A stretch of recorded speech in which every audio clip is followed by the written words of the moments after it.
readers, back again reading Tales of a Fourth Grade Nothing by Judy Blume. We are going to be starting in Chapter 2 with this reading session. Chapter 2, Mr. and Mrs. Juiceo. One night my father came home from the office all excited. He told us Mr. and Mrs. Yarby were coming to New York. He's the president of the Juiceo Company. He lives in Chicago. I wondered if he'd bring my father another crate of Juiceo. If he did, I'd probably be drinking it for the rest of my life. Just thinking about it was enough to make my stomach hurt. My father said he invited Mr. and Mrs. Yarby to stay with us. My mother wanted to know why they couldn't stay at a hotel like most people who come to New York. My father said they could, but he didn't want them to. He thought they'd be more comfortable staying with us.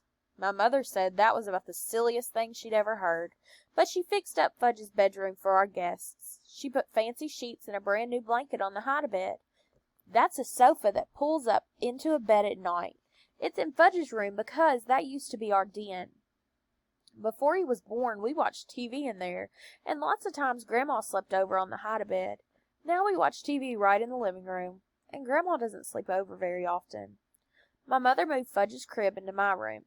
He's going to get a regular bed when he's 3, my mother says.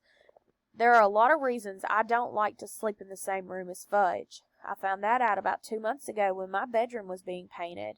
I had to sleep in Fudge's room for 3 nights because the paint smell made me cough. For one thing, he talks in his sleep, and if a person didn't know better, a person could get scared. Another thing is that slurping noise he makes. It's true that I like to hear it when I'm awake, but when I'm trying to fall asleep, I like things very quiet. When I complained about having to sleep with Fudge, my mother said, "It's just for 2 nights, Peter." "I'll sleep in the living room," I suggested, "on the sofa, or even a chair." "No," my mother said, "you will sleep in your bedroom, in your own bed." There was no point in arguing. Mom wasn't going to change her mind. She spent the day in the kitchen.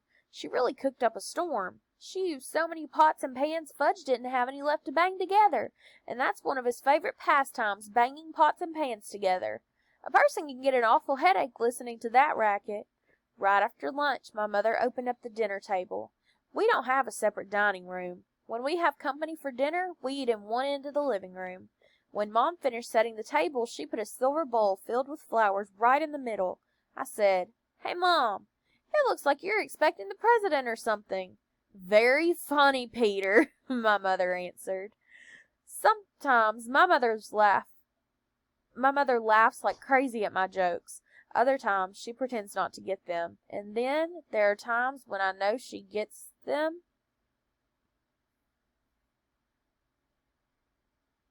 But she doesn't seem to like them. This was one of those times, so I decided no more jokes until after dinner. I went to Jimmy Fargo's for the afternoon. I came home at 4 o'clock. I found my mother standing over the dinner table mumbling. Fudge was on the floor playing with my father's socks. I'm not sure why he likes socks so much, but if you give him a few pairs, he'll play quietly for an hour. I said, "Hi, Mom. I'm home."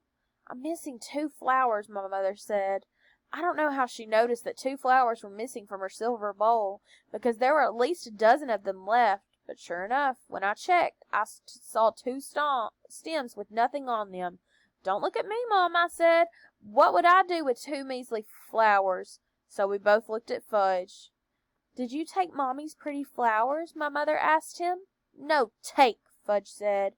He was chewing on something. "What's in your mouth?" my mother asked. Fudge didn't answer. "Show Mommy." "No show," Fudge said. "Oh, yes." My mother picked him up and forced his mouth open. She fished out a rose petal. "What did you do with Mommy's flowers?" She raised her voice. She was really getting upset. Fudge laughed. "Tell Mommy." "Yum," Fudge said. "Yummy, yummy, yummy."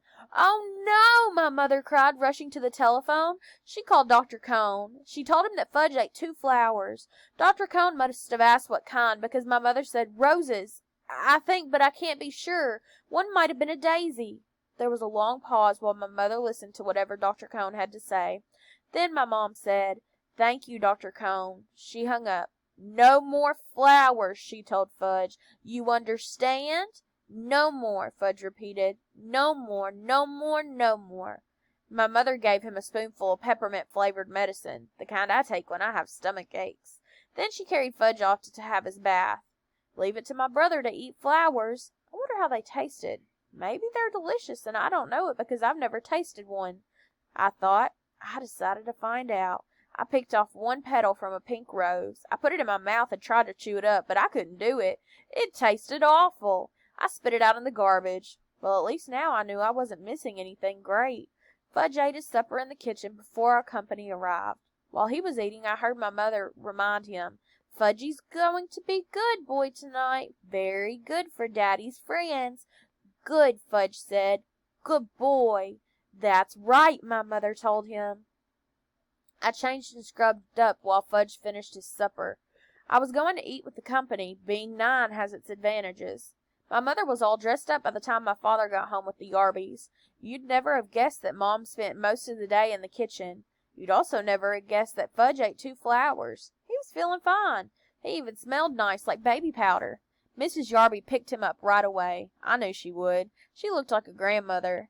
That type always makes a big deal out of Fudge. She walked into the living room, cuddling him.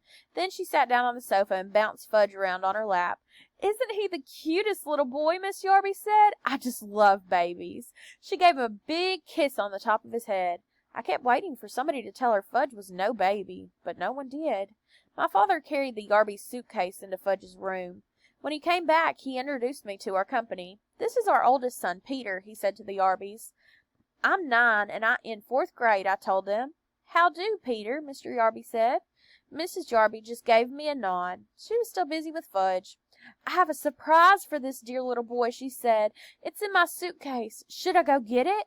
"Yes!" Fudge shouted. "Go get! Go get!" Mrs. Yarby laughed as if it was the best joke she ever heard. "I'll be right back," she told Fudge. She put him down and ran off to find her suitcase. She came back carrying a present tied up with red ribbon.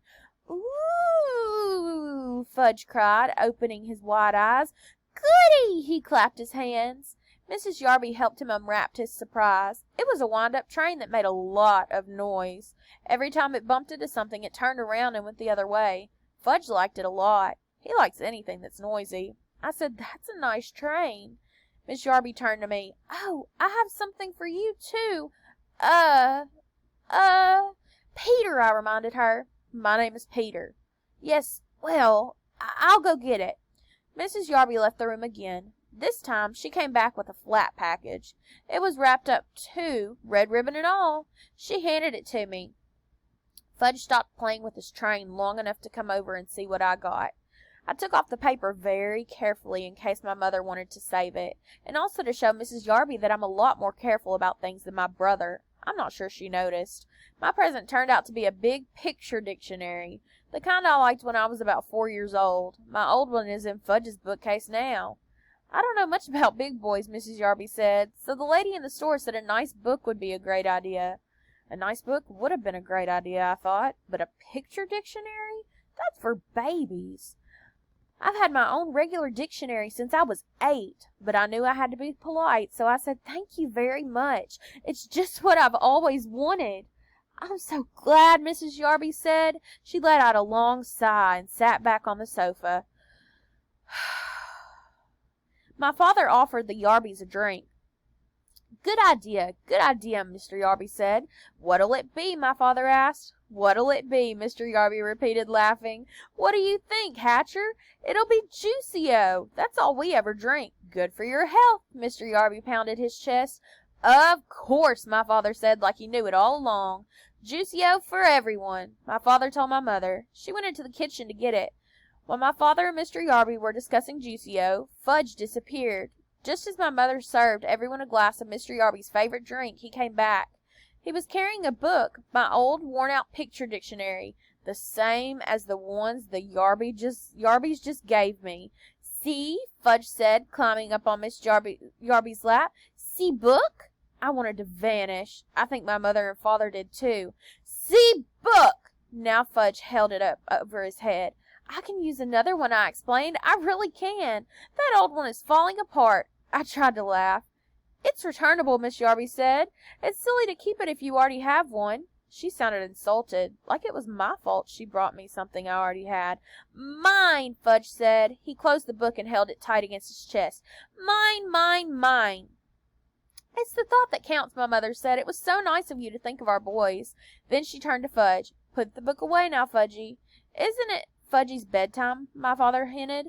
Oh, yes, I think it is, my mother said, scooping him up. Say good night, Fudgy. Good night, Fudgy, my brother said, waving at us. Fudge was supposed to fall asleep before we sat down to dinner. But, just in case, my mother put a million little toys in his crib to keep him busy.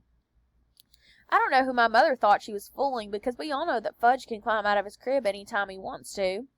He stayed away until we were in the middle of our roast beef. Then he came in carrying Dribble's bowl. He walked right up to Mrs. Yarby. He thought she was his new friend. See, he said, holding Dribble under her nose. See, Dribble? Mrs. Yarby shrieked.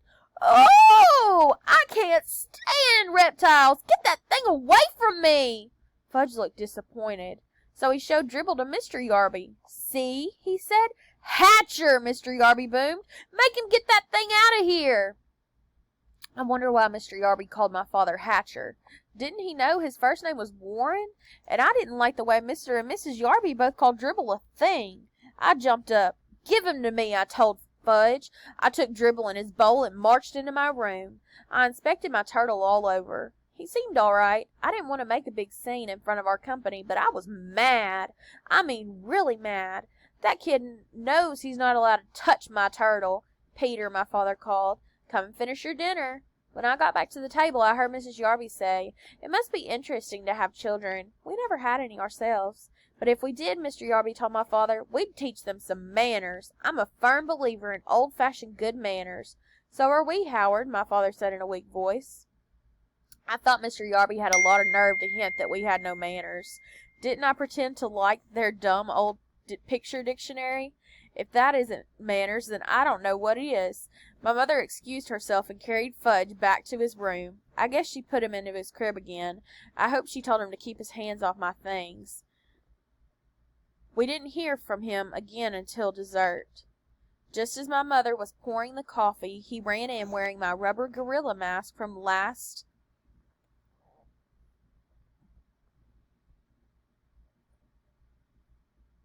Halloween. It's a very real-looking mask. I guess that's why Miss Yarby screamed so loud. If she hadn't made so much noise, my mother probably wouldn't have spilled the coffee all over the floor. My father grabbed Fudge and pulled the gorilla mask off him. That's not funny, Fudge, he said. Funny, Fudge laughed. Funny, funny, funny, Fudgy. Yes, sir, Hatcher, Mr. Yarby said. Old-fashioned manners. By that time, I'm sure my father was sorry the Yarbys weren't staying at a hotel. I finally got to bed at 10. Fudge was in his crib slurping away. I thought I'd never fall asleep, but I guess I did. I woke up once when Fudge started babbling. He said, boo, ba, mum, ha, ba, she. Whatever that means. I didn't even get scared. I whispered, shut up, and he did. Early the next morning, I felt something funny on my arm. At first, I didn't wake up. I just felt this little tickle. I thought it was part of my dream, but then I had a feeling somebody was staring at me, so I opened my eyes. Fudge was standing over me, and Dribble was crawling around on my arm. I guess Fudge could tell I was about ready to kill him because he bent down and kissed me. That's what he does when my mother's angry at him, and a lot of times it works with my mother, but not with me. I jumped up, put Dribble back into his bowl, and smacked Fudge on his backside hard. He hollered. My father came running into the room. He was still in his pajamas. He whispered, What's going on in here? I pointed at Fudge, and he pointed at me. My father picked up my brother and carried him off. Go back to sleep, Peter, he said. It's only 6 o'clock in the morning. I fell asleep for another hour, then woke up to an awful noise. It was Fudge playing with his new train. It woke up everybody, including the Yarbys, but this time there was nobody they could blame. They were the ones who gave Fudge the train in the first place. Breakfast was a very quiet affair. Nobody had much to say. Mr. Yarby drank 2 glasses of Juicio. Then he told my father that he and Miss Yarby had their suitcase packed. They were leaving for a hotel as soon as breakfast was over. My father said he understood, that the apartment was too small for so many people. My mother didn't say anything. When Mr. Yarby went into Fudge's bedroom to pick up his suitcase, his voice boomed. Hatcher! My father ran toward the bedroom. My mother and Mrs. Yarby followed him. I followed them. When we got